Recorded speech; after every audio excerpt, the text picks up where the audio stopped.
Padelmand er ankommet til USA, og vi er selvfølgelig i Miami. Der er verdens største catchersportskonference.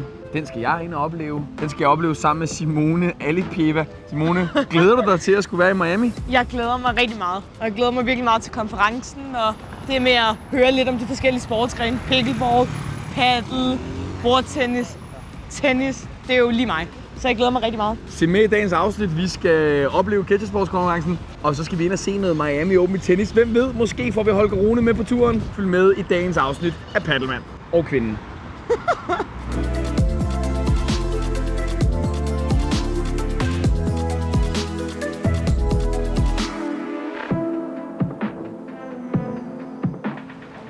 Simone og jeg, vi lever jo den her voldsomme interesse, der er for paddle i Danmark. Nu er vi kommet til USA, og der er det en anden catchersport, der virkelig har taget fart. Vi er i en pickleballhal. Simone, hvad ser du inde i den her pickleballhal lige nu? Jeg ser rigtig mange baner, jeg ser mange mennesker, og så alle faciliteterne. Det er helt utroligt. Vi ser noget massage, vi ser en masse forskellige boder, mad, drikkevarer, altså det hele spiller bare. Der er sort med mennesker, jeg tror, der er 25 baner herinde. Hvis ikke flere. Der er fyldt på alle baner. Der er unge, der er gamle, der er tykke, der er lave, der er sorte, der er hvide, der er hispanics, der er, altså det er sådan altså alle er til pickle. Der er et VIP-område nede bagved, der er boder af forskellige art. Pickle, det summer i USA på samme måde som paddle, det summer hjemme i Danmark. Det er ret vildt. Tror du, pickle kommer til at summe i Danmark nogensinde? Ikke på samme måde. Jeg tror, paddle kommer til at overtage den rolle, som pickleball har her i USA, bare i Danmark. Inde i den her konferencecenter. Mit bud er, at der er 1000 mennesker herinde lige nu, og der er pickle overalt. Det er simpelthen vildt. Det er ret sindssygt. Hele det her område er jo det, vi faktisk har talt om i paddle. Det er jo en helt sådan village af forskellige aktiviteter, inklusive en centercourt herinde med kommentering. Daniel Sønderby og jeg, vi kan sidde derinde i hjørnet og så kommentere fremadrettet. Det er vildt det her. Pickle er satme stort i USA.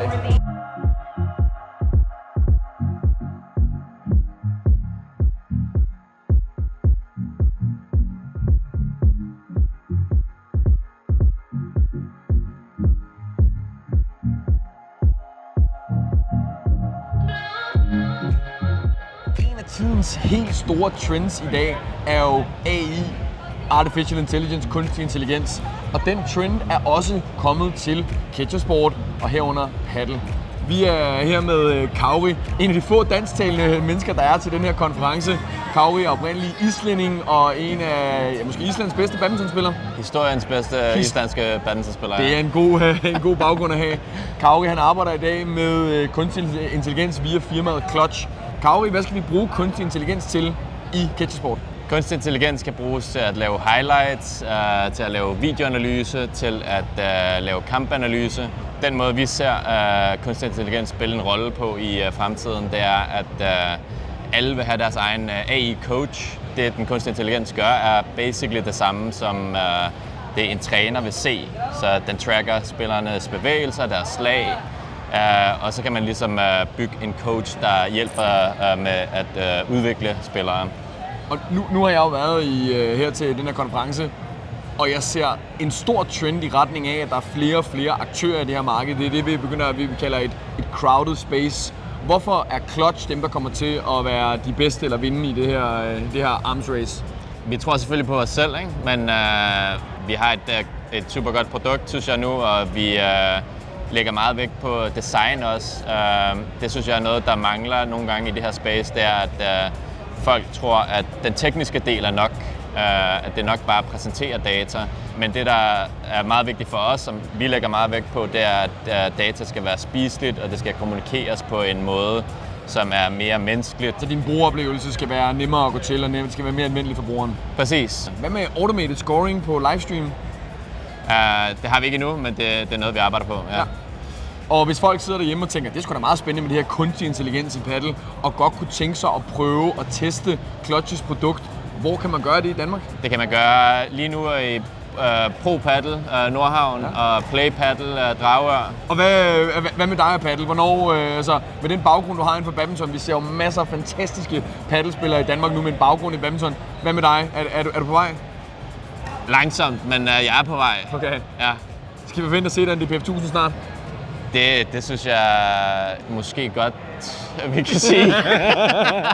Fornøjelse. Vi glæder os. Jeg kommer og hører dit indlæg i morgen. Jeg glæder mig til at høre, hvad du har at sige. Tak.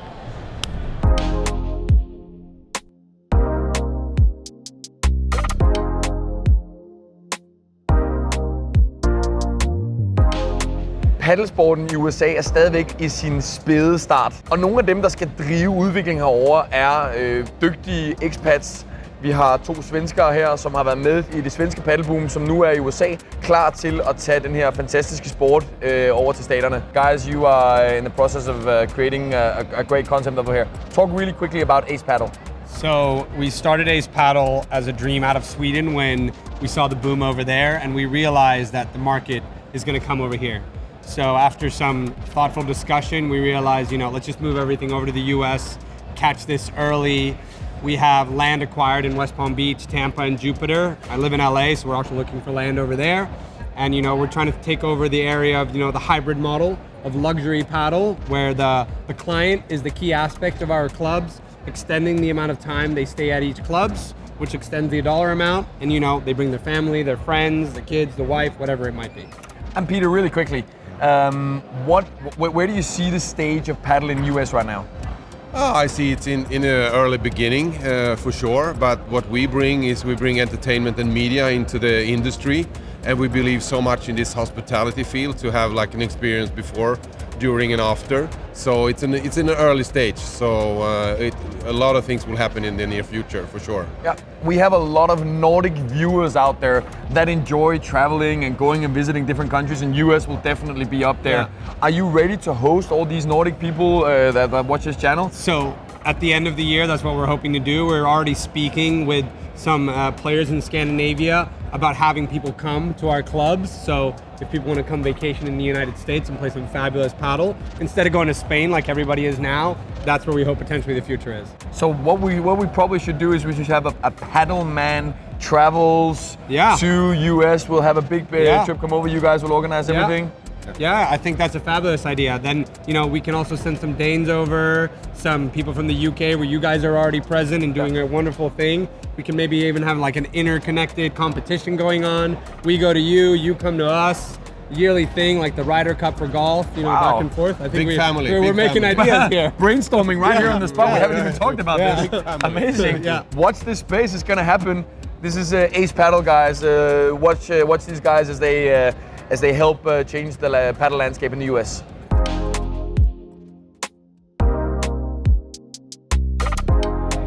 RacketX er den første store sportskonference i USA, og kvinden, der står bag det hele, hedder Robin, og hun står lige her. Robin, what's your first take on the execution of RacketX here? I mean, it's incredible. It's the best thing in the world to be able to see your vision come to life. And see everyone connecting and playing and engaging and listening, and it's been a pretty awesome day and a half. We still have a day and a half left to go. And what's when people leave here from here, what's the one thing you would like them to remember from the conference? What's the main thing you want them to take away? That all of the sports can coexist together, and that if you have a racket in one hand, you can have a paddle in another, and no one needs to be territorial about anything. And your personal history with the racket sports is limited. During this week here, have you started to create some sort of bias towards any of the racket sports? I am Switzerland, so I love all racket sports equally. I've been asked this quite a bit, but I've been playing more and more several of the sports, but I've been an athlete my whole life. And if you were to pitch, you give you a 15-second pitch to the Danish, to the Nordic audience out there about why to attend RacketX next year. Because this is the only place in the world where you can come together, meet your peers, other peers, discover new technologies, new businesses, and get on all of the courts all at the same time. And it's in Miami. Let's not forget. I love Miami in March, right? Exactly. All right, Robin, thank you so much for your time. Thank you. And congratulations on a well-executed conference. Thank you so much. I kender jo Matcheye derhjemme fra det danske paddle-community som streamingkamera og booking-software. Og det her svenske selskab er nu også i gang med at indtage USA. Og manden, der driver den ekspansion, er min gamle kollega, Andreas Karlsson. I the US market, How do you see the differences between that and the Nordic market? Right now it's still a very early stage for paddle in US. One big difference is that we have pickleball in US. That is a new phenomenon for paddle entering a new market, to have another sport growing as fast as paddle is doing, even faster to be honest. And there is a lot of discussions about, do they compete, should they collaborate, what are the synergies, should you have pickle and paddle clubs and so on.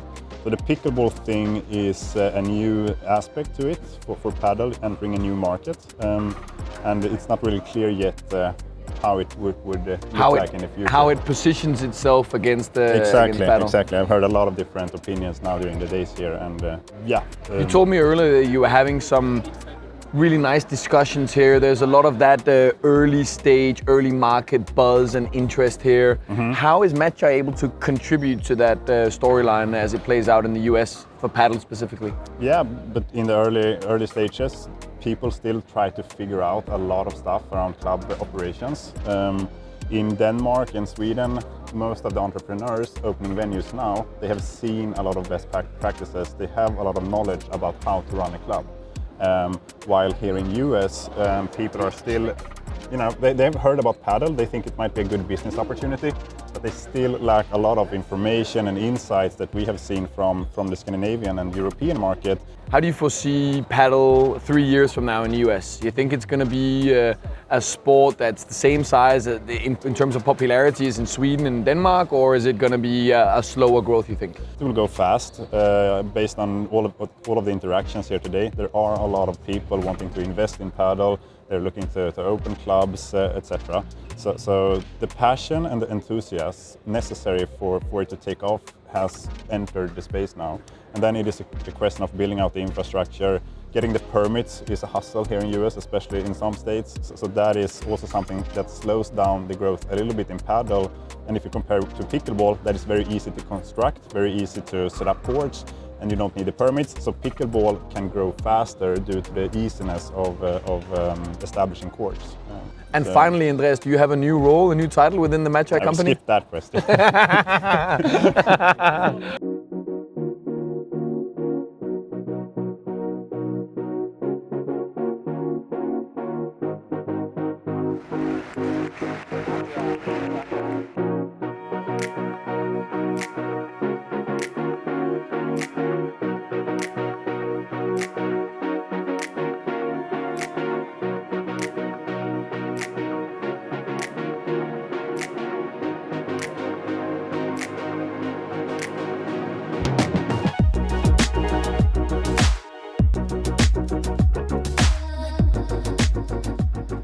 Jeg håber, at I har nydt turen til RacketX lige så meget, som Simone og jeg har. Som I kan se, så er det hårdt at være på farten og skulle ordne alle de her ting her.